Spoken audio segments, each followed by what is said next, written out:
Sena had been so exhausted, she didn't remember falling asleep. She awoke to a warm figure beside her and hugged it, believing it to be Eione. Instead, she felt a furry-haired chest beneath her hand. She opened her eyes, shocked at the sight before her. Sena sat up on the soft bed, looking at the room with new eyes now that the daylight was streaming in. The space was one large room, with a wooden table near the window, a lit fireplace, and another bed on the other side of the room where Eione lay, still asleep. A soft, gruff voice startled Sena. "Awake?" Jorron said, turning towards the freshly rested Valerian. "Yes," she replied, unsure of how to speak in this situation, but finally decided on, "You have a beautiful home." "Thank you," he said, looking into her eyes. "It must be different than your home." She hummed. "We have like this, but not stone, not wood, but sand floor, not dogs, but fish." "I see." He paused in thought. "It sounds beautiful." "It is," Sena reminisced. "Is it only underwater?" Jorron inquired, adjusting to lay on his stomach. "No, I live only in the waters, but remember I say door?" she asked, and Jorron nodded. "Door takes me far away, to here. Home is far." Sena pointed to the sky, to which Jorron furrowed his brows. "Nymphs, elves, fae." She said the names of the beings in her language. "And more creatures live on land, like you." She gestured to the house. "Male elves look like you, but..." She made a long gesture with her hands, and Jorron gave her the word. "Leaner." "Yes," she nodded in agreement. "Less..." She gestured to his chest. "Hairy," he finished. "Yes." After a silent moment of thinking, Jorron asked, "What are your people called?" When she tilted her head in question, he tried again. "On land, you said, nymphs, elves, and fae." Then he pointed to himself, saying, "Human," and pointed to Sena, waiting for a response. "Mermaid," she finished. "Mermaid," he repeated, smiling slightly. Sena continued, "Everyone, nymphs, elves, fae, and merfolk, are Valerian, from VALIMERENCE." "Can I go there?" he asked. This question shocked Sena, and she paused in thought. Finally she replied, "Yes, but door hard to find." After giving her answer, Sena asks a question of her own. "What would you do there?" Jorron furrowed his brow. "Osmond wants to take treasures from your people. However, that is not what I want. I want to trade with your people." At the confused look on Sena's face, Jorron got up and grabbed a small piece of gold and a little wooden carving of a fish. He handed Sena the fish and kept the gold. Jorron lined her hand up with his and pushed the gold toward her and pulled the fish towards himself. After repeating this a few times, Sena's face lit up in recognition. "Trade," she repeated. At her understanding, Jorron grabbed her face in his, smiling broadly as he kissed the top of her hair. At the shocked expression on Sena's face, Jorron turned to hide his laughter and stood. "Come, it's time to get up," he said as he offered his hand to her. Sena felt uneasy leaving Eione alone. However, before they left Jorron's home, he called his most trusted men to guard outside, while Eione continued to rest in bed. The air on this world was chilled, but their one sun was shining brightly this day. The village was in a bustle, busily working. However, many turned to bow to their king and stare at the beautiful woman walking beside him and whispering amongst themselves. The two reached a home in the middle of the village and stopped at a house. "I must see my mother, Ylva," Jorron said as he walked toward a garden behind the house. Amongst the flowers stood a woman with long gray hair and intricate braids. Jorron went to his mother and embraced her. "My son," she exclaimed, and tears filled her eyes as she kissed his cheeks. His mother turned to Sena, a peaceful smile on her countenance. "Jorron, who is this lovely woman?" "This is Sena." As they talked, Sena could see where Jorron inherited his kindness. His mother was an understanding woman who accepted the story Jorron told, not doubting her son, nor being hurtful towards Sena. Because of the difficulty Sena had with speaking the language, Ylva directed conversation to be about Jorron's youth instead of about Sena. "He loved to dance. You couldn't stop him," Ylva exclaimed, causing Jorron to scowl. "Mother, please." "Oh, hush," Ylva laughed and turned to Sena.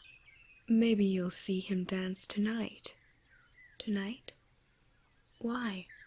"Tonight the village will have a revel in celebration of the king's return," Ylva exclaimed, looking proudly at her son.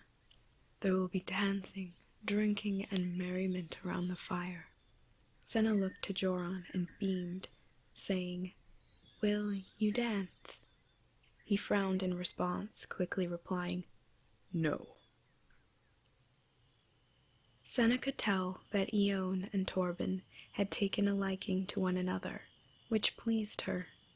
Torben seemed like a good man, much like the mermen she thought were good for Eione. However, she didn't think their affection would blossom so soon. Her eyes flitted to Jorron walking beside her. They were all going to the Fire Night revel, and Jorron had agreed to her walking, as long as she kept hold of him. Torben carried Eione, swiftly evading the branches and roots of the thick trees. Sena could now see the fire, its light flickering from the forest's opening. Once they reached the clearing of the beach, she saw how large the fire was. The night air was full of music, laughter, and exuberance, reminding her of the magic of her home planet. Sena yearned for magic, the familiar energy. However, she had been away from the planet for too long, and its power had been drained from her system. Only the most talented Valerians could reserve their magic while off-world. Women and men danced around the fire, their light-footedness a sight to behold. Although she knew their feet must be touching the ground, they seemed to float through the air. The children laughing sounded like fairies, and the sparks of the fire glowed like their dust. She teared at the beautiful sight before her. They all sat down around the fire and watched the revelry. "What are you thinking?" Jorron said into Sena's ear, his warm breath tickling her neck.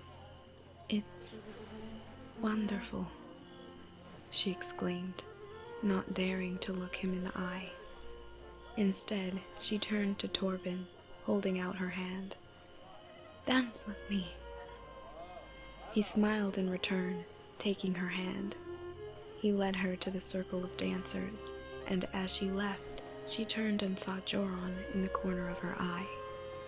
He had a particular look in his eye, a look she hadn't seen him wear. Sena wasn't sure if it was the newness of the dancing or the look in Jorron's eye that gave her a fluttering feeling. She turned away and joined the dancers, feeling a little scared now that she had arrived. Not knowing what to do, she let Torben lead. However, she still stumbled with her footing. They twirled in circles, traveling round and round, letting the other dancers guide them.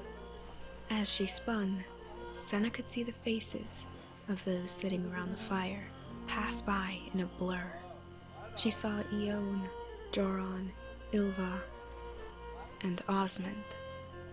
Her heartbeat stuttered in fear at his presence. She continued dancing, round and round, and looked back to where Jorron was seated. However, to her surprise, he was not there.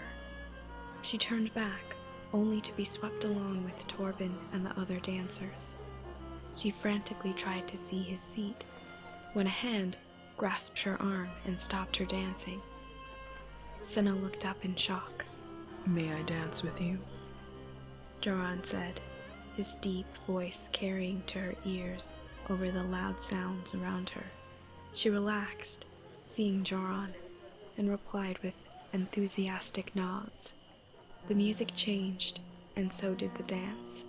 Now the people were facing their partners, still forming a circle, but taking turns dancing around each other. The women raised their arms, letting them flow in a pattern around their partner, and the men revolved around the women. Joining the dance, Sena's eyes never left Jorron. The dance was exhilarating and more passionate than Sena had ever known. He guided her seamlessly, letting her feel as if she were swimming on land. By the time they were finished dancing, Sena's legs ached from overuse. "That's enough for tonight," Jorron said in her ear, leading her back to their seats on the grass. The night continued with dancing, the fire slowly becoming smaller. She lay on Jorron as they watched. Her eyes lulled, and the music faded. Sena didn't know how long she slept, when she woke to a loud voice exclaiming, "My children! Our ancestors and the gods and goddesses would be proud." Sena saw a seemingly ancient woman sitting by Ylva speak. She had everyone's attention and continued, "They graced our ancestors with their blessings of magic and fortune. They blessed our lands with fertility, our children with talent and strength, and our warriors with victory. The immortals of the forest and the sea have blessed us once again with the return of our beloved king."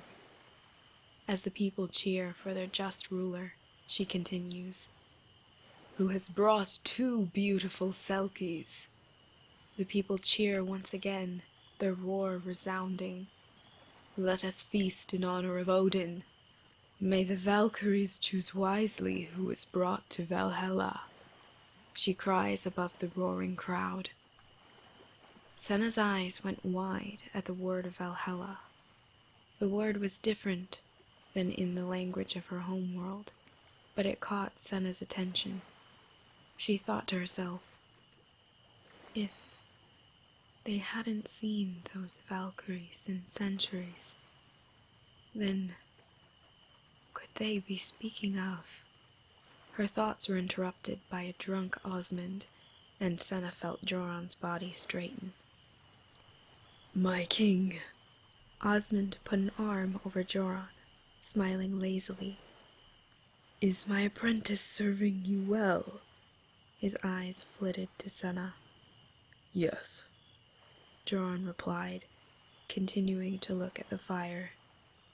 You have taught him well, he continued with the pleasantries. I'm glad to be of service, he drawled. But Torben is still learning. He does not have the years of experience that I do. Let me help with the injured Selkie, he said lightly. Osmond, Jorron said, now turning to face the healer. My answer will not change. Do not bore me with such repetitive requests, or I will grow tired of your insolence. Yes, my king, Osmond said, bowing, before his dark eyes fell on Sena, causing a chill to run through her. When he had gone, Sena adjusted her positioning towards Jorron and said, Thank you, knowing he was protecting her and her sister, knowing he could easily give Osmond what he requested. No thanks needed, Zeta, he replied, looking down with endearment in his eyes.